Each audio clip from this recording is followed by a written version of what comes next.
I believe everyone seen what happened. Don't get me wrong, I didn't try to, it just happened. Like, I got pushed. I'm like, what? I thought I was like outside. I wasn't even thinking about me being out there on the field, but my apologies to that whoever that was. I don't know who it was. My apologies to him. Like, just chill next time. Just, you can talk trash and stuff, but keep your hands to yourself, man. That's all I can say. Shalom. Welcome to TTT Sports with Betsal'el and Doc. So, if you want to know what the TTT stands for, it stands for Tell the Truth. Tell the Truth. It's Tell the Truth Sports, Betsal'el and Doc. So, on this channel, we will go straight at the jugular vein. There's no holding back. This is going to be the truth.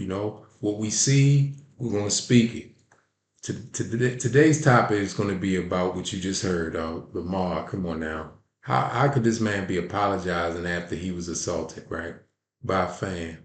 And so this fan, if you're not familiar with it, this fan assaulted Lamar Jackson from the quarterback for the Baltimore Ravens, and he also assaulted DeAndre Hopkins, a wide receiver, a famous wide receiver for the Baltimore Ravens. So anyway, after the football game was over, the two players was walking near the fans to leave, that go into the locker room, and the fan reached over the baluster where he was seated, and he assaulted DeAndre Hopkins by pushing him in the head. Then he also, clunked Lamar Jackson in the head. And so but Lamar Jackson responded by pushing him. He just pushed him back down in his seat. Anyway, and then you see what the outcome was. A few days later, Lamar Jackson is now apologizing for just pushing the fan after he assaulted him. Come on now. That should never be. Why should he apologize for somebody assaulting him? But this is the way of white supremacy. The young man, whatever he was ignorant, and he was white. And what it is that's privilege. He felt like that he could do that, right? And I'm gonna tell you why I'm saying it's privilege. He was comfortable to do it, and his privilege did show up because he didn't even get arrested. He assaulted two professional players that should be protected by all those police that had to be in that stadium, right? The the main people that should be protected is the players. The fans should be protected as well, but come on, these players, they're vulnerable. They're out there. They're vulnerable. They're out there, and everybody know who they are. But in the fans in the stands, nobody knows nobody, so people can have an attitude and be angry with the fan and attack them, because, people could be angry and have an attitude with a player and attack them because they know who the players are, but the players don't know who the fans are. So anyway, here it is. He assaults two players. What would make him think that he can get away with it other than white privilege? And he did. He didn't even get arrested. Now they talking about he's banned for life from all games in the NFL. How can you prove that? All these people coming in the stadium, in different stadiums, he can go to different stadiums. How can they prove it? They're gonna look for him every time he come through. That's the problem right there. It's a crock of crap. I don't believe he's gonna be banned for life. And so what if he is? He get to watch it on TV. What's the big deal? He should have been arrested right there, but that's the privilege. They did not, and nobody even talked.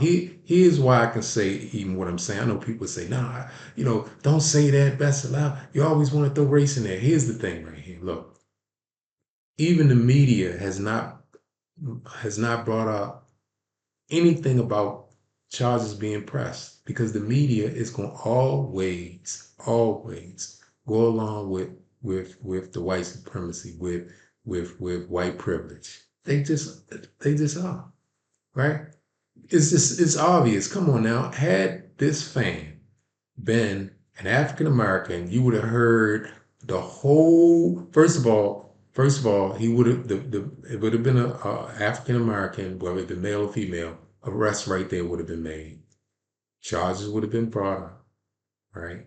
And all week you would have been hearing thug, you know, uh just thug and thug. You would have been hearing that and other things that I don't really want to say, you know what I mean? But you would have heard it. And you know what I'm talking about, the derogative statement that they want to say about us. You would have heard that. And you would have heard, this is why, this is why people see them the way they are. They can't even go to a game without being thuggish and fighting and beating on the players. They should give them at least a year in prison. Okay, Michael Vick, they put Michael Vick in prison for fighting dogs, for fighting dogs. And now this idiot gets to put his hands on players and on national TV and no charges being brought. This is why I can say white privilege. So if you got a problem with that, shut up. Because had a black person took his hands as a fan and hit Josh Allen upside his head, oh, he would have been lucky if he made it to a jail cell without having to first go to the emergency room. Okay? And here's the problem. Lamar have to apologize. Why would Lamar have to apologize for being assaulted? That's a part of the white privilege, right? And it's the bias and racist media that promotes this kind of stuff. No, he did this. This is why he did it, because he felt empowered to do it and get away with it.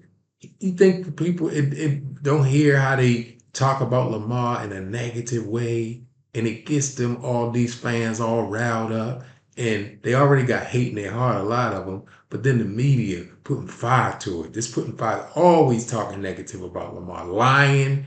He is Lamar. Lamar is a straight up good person from everything you can see it every time he gets up there and to the podium and they're asking him questions. He's polite, yes sir, this and that. He's really from what you see, he's really a respectful, and he's what I would say a mild mannered, humble person, right? But the media let them, the way they go about it and talking about him, you know, they make him like he's the villain, right? And his image is that of just a regular black guy that's in a black neighborhood. He's not trying to look like, someone else. He's who he is, right? And that's a beautiful thing. It's a beautiful thing. We all should be able to live in our own skin. He should not have to change his speech patterns and talk through his nose to prove anything, and start, making his words, more what they say proper, and his T should be ta and all that, perfect, English. Okay, so English is English. As long as I understand you, that's all I need. We live in different areas of this earth. So, or even in the U.S., some people live in the country, some people live in the city, some, different locations cause different speech patterns and diction. So Lamar grew up obviously in a predominantly black neighborhood down in Florida. So his speech patterns are are basically a I would say his speech patterns are what they are because he sounds like where he's from, right? But that has nothing to do with intelligence, right? That has nothing to do with intelligence. It's just that he grew up in a place that was predominantly African Americans, and the way they speak is how they speak in that area, right? Like I got a Baltimore accent. He has a Florida accent. Wherever what part of Florida he's from, but that's if you talk to the people that grew up with Lamar, they're gonna sound like Lamar, right?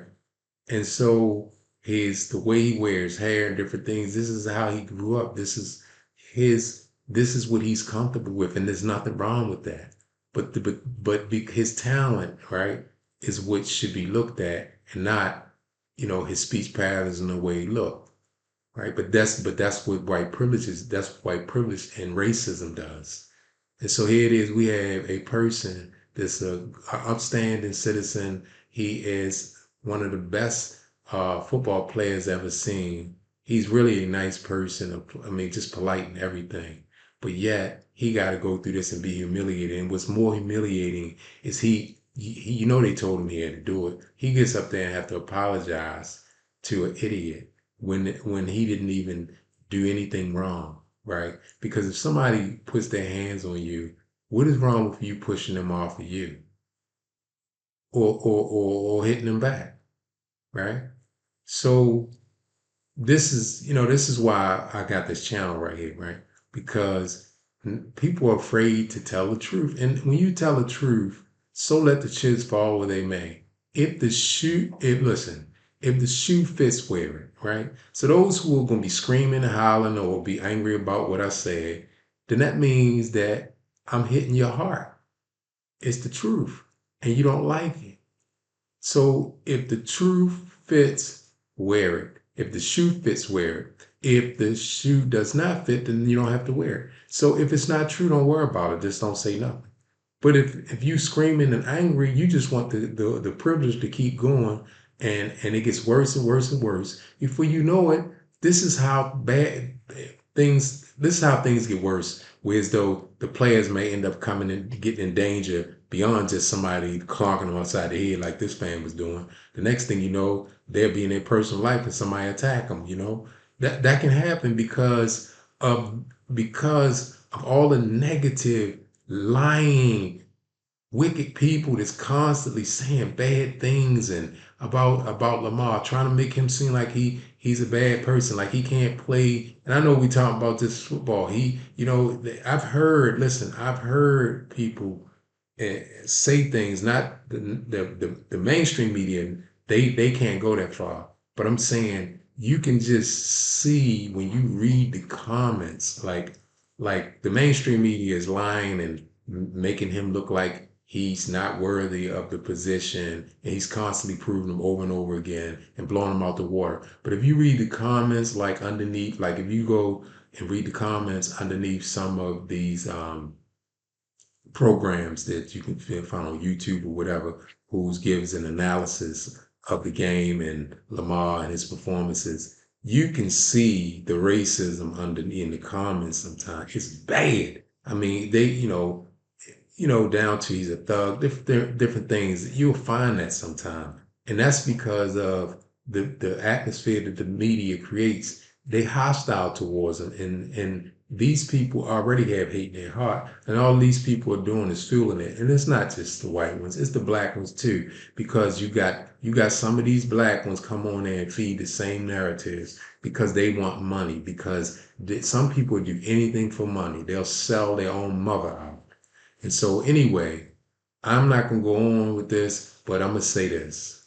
What what should have happened is this idiot should have been arrested. And before he was arrested, Lamar should have snatched him down out of the stands and cleeked him. You hear what I'm saying? But see, that's the thing right there that they would say, oh no, that ain't right. No, no, no, no, no, it is right. Because if he does not put his hands on him, he would never have to worry about getting snatched out the stands and cleeked.